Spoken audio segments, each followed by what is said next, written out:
Hi there. Today I'm going to demonstrate on how to make some jeans, and but before I get started, I'm going to show you how the shoe glue worked out on the pair of, well, at least one of them anyway, the pump I was working on for the last video. I love it. It turned out so nice. It was just, I opened it up, I put the glue on the trim, pushed the trim down onto the shoe, and it stayed. I didn't have to reinforce it with anything. I didn't have to hold it down. I just glued it and pressed, and there it was. The only disadvantage with this is that there is no applicator on the shoe glue nozzle itself. I was talking to a friend, and she does those beaded ornaments, and she suggested that for an applicator you could get one of those syringes, like a needle syringe or something like that, where you can fill it up with the glue and just keep squeezing the tip and let the glue come out slowly to whatever you're gluing. And I think it would work because this glue works by being subjected to the air, and that causes it to dry out and do the seal. So that would be very handy to have, because it is a little difficult to apply this glue. I just put a dab on it, and then I use like a toothpick to spread it around, but I got to tell you, I really love it. I think it's going to work well on these shoes. I even had to put some more glue behind these ones because they were sticking up, and I just pressed them down and they stuck. So it's definitely going to work well on these little shoes. So if you can find it, I got mine at CVS and it was $5.99, and it was definitely worth the price. It stinks a little bit. They does have a bad smell, and even tells you not to, harmful vapors, harmful. So you want to be careful and use it in a well-ventilated area. But yeah, definitely worth getting. Okay, on these Levi's or the jeans, and this is the pair of jeans that Dana came in. I like them. It's the same design as the McCall's M6135. These jeans right here are the same exact pattern as the jeans that Dana came in. Of course, they're a lot bigger. But anyway, these are a really nice pair of fitting jeans, but they're so tight on the Journey Girl dolls. And if they're tight on Journey Girls, they're probably going to be really tight on the American Girl dolls. But anyway, one thing about this pattern I love is this little hat. I don't know if you can see this hat. I made it for Dana, and I think it turned out so cute. You can wear it down like this, or you can put it up with a little bow. So the pattern was worth having just for the little hat, because I think it's just adorable, and she's so cute in it. Okay, so anyway, as far as the pattern goes, I knew that the jean pattern was going to be way too big, so I put it on my printer, and I kept shrinking it down. I shrunk it down, gosh, I probably shrunk it down at least 90%, probably at least 90. This is my green jeans, and I think I'm going to go with the green jeans because I think it fits the best out of all these clothes. Out of all the jean patterns I made, I think this pair of green leaves fits the best. It fits perfect in her crotch. It's got a nice slim look to it going down here. You can add pockets. I've got pockets on here, so you can do outside pockets or inside pockets. And it's not too tight in her keister, and it fits very well. I think this was my final pattern that I came up with, thinking that these are nice fitting pants. And you can use the same pattern and cut them off for pedal pushers, shorts, everything would be with this pants pattern will fit well on the Journey Girls. I have a feeling that this pattern will work well on the the American Girl dolls too. But anyway, that was my my best pattern. I think it looks the best out of all of the pants that I made.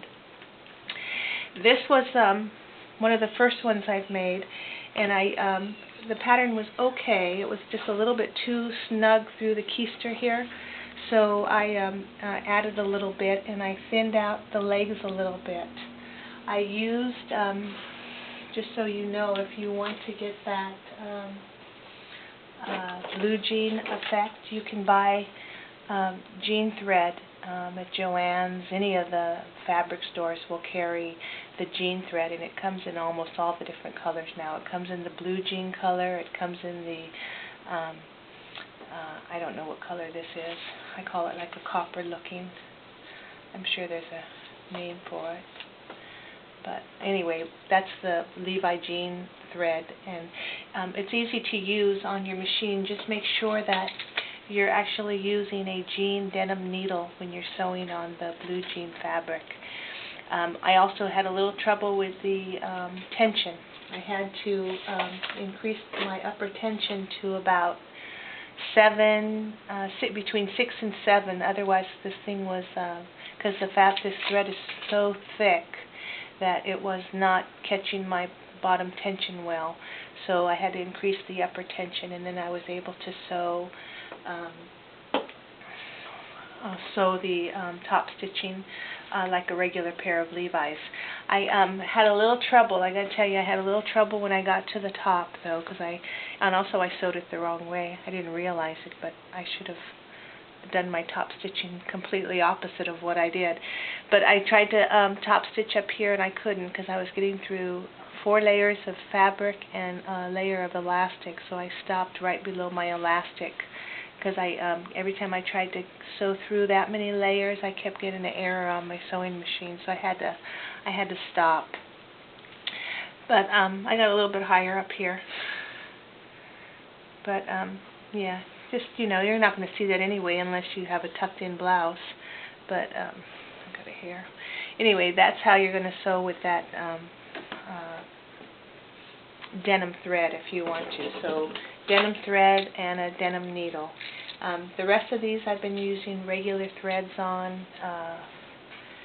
Here's a pair of denim that I just used. I used the jean needle, but I just used regular, I think this is a grayish white thread that I used, and I did top stitching. These are fake pockets. They're not really pockets, they're just fake. I just did a line of stitching, 2 lines of stitching, just like I did for the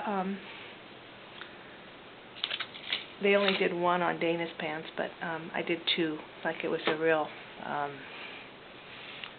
zipper in there.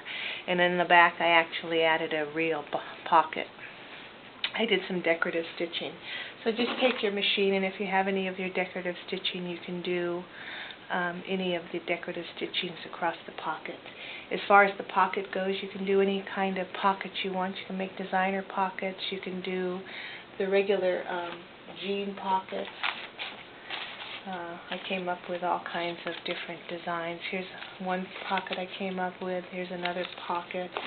I was thinking I could even do the stitching up the back with the panel here if you want to do that. And then you can do the double stitching on the pockets. Just play around with it because there's just so many things you can do.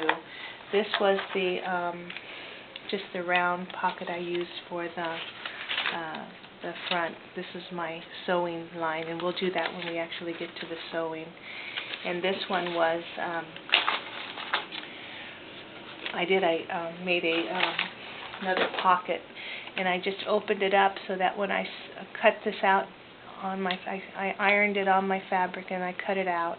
Then I just folded it up here. I sewed. So I put right sides together, I sewed here, I sewed here, I turned them inside out, and then I attached it to the outside of my pocket, because these are real pockets on this pair of pants, and that was this pocket right here. So I could have gone round. You can do designer pockets, you can do anything, it's just this simple, but I'll show you how to do this if you want to make a pocket like that on a pair of pants. Anyway, okay, so that was the pants that Dana came with. This was a pair of, I got this fabric at Joann's. It was $16.99 a yard. You can get it in, like, I don't know, so many different designs. And there's a really light blue denim with little white daisies on it that's really cute. There's just so many designs, but it's very expensive. It's $16.99 a yard, so you're probably better off going to a thrift store and buying a pair of designer jeans for $3.99 and get one of the adult sizes, and you can make a whole bunch of jeans for a lot less than what you would pay at getting denim at Joann's.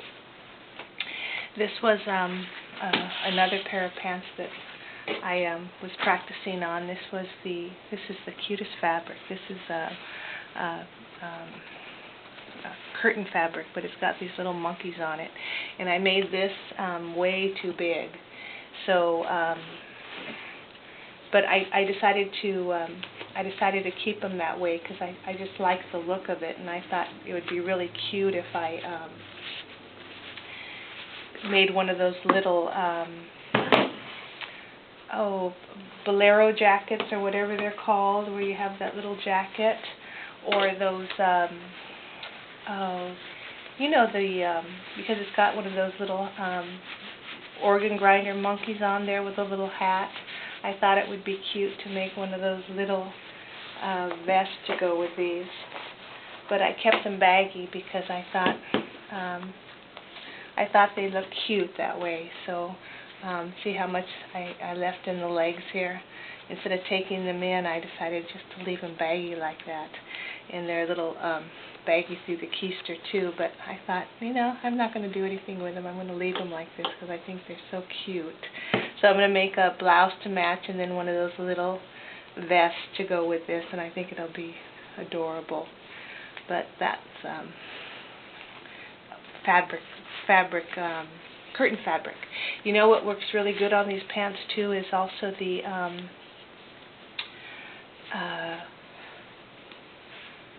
duck cotton. Any of your duck cottons are really good for these pants. This is another upholstery fabric, curtain fabric. This was one of my first tries on it, and I made her way too tight in the bottom. It was just too tight, so I had to add some more fabric. One thing about these curtain fabrics, though, you have to be careful that when you're sewing on them, you don't snag the fabric. I don't know if you can see that. You probably can't, but yeah, maybe you can. See right here in the waistline? When I was sewing the waistline, I felt the fabric snag, and I got those little white lines through them. So, but that happens a lot on these curtain fabrics because they do have a bigger weave in them. But I love this design in these pants. If I would have just made it a little bit bigger through her bottom, I think I would have liked these a lot better. But they're still cute. They're still cute pants.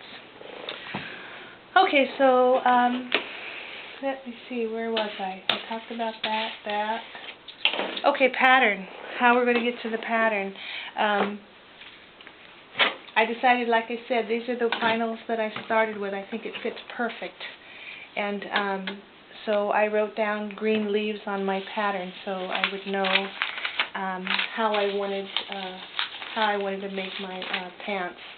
So anyway, this is the McCall's pattern. This is the same pattern as this one. And I took it to my printer and I shrunk it down 90%. And I tried it, and it still wasn't good enough. So I ended up, let me show you what the difference is between my pattern and the McCall's pattern. I lost at least an inch through the crotch area in the back of the pants. So you're actually looking at 2 inches. So that's the difference between these pants that fit the Journey Girl and the pattern you'll get on one of the doll clothes patterns. So I lost that inch through the crotch, and I also streamlined the back of the pattern. So instead of it bowing out in the front, I went straight down to give it that look. They gave you a fold line here. I've got my I have my piece of I have a line across my pattern that shows you where to encase your elastic. And I have your sew line here, so once you encase your elastic, you're going to sew across this line here to get this line of sewing right here to encase the back plastic. There's no sewing in the front, it's just a waistband. Okay, so that's the difference in the back piece. In the front piece, I raised her crotch at least, at least an inch through the crotch, so that gives you another 2 inches gone in that front piece of your pattern. So I don't know if you can see that. As far as the front line, as far as the top on the front piece, it's almost exactly. I just lost that 1/4 inch from the top, but that was the final fit on the front, which is this piece right here. So I lost about 1/4 of an inch through here, an inch through the crotch, and as far the length is still fine. But this is almost a perfect fit. There's enough room in the bottom. It's high enough in the waistband, and it gives you a really nice length on the legs. But it gives you a real nice fit through the inseam. So that was my final pattern. Okay, as far as this little waistband here, I didn't even cut a piece out because I'm just going to show you how I do that when we get there. Okay, so I'm going to go find some fabric we can use. Here's my 2 pattern pieces. I'm going to put my regular walk-in. I had to take my walking foot off of the, and I'll show you how we're going to make these pants when we get back. Okay, I'll be back.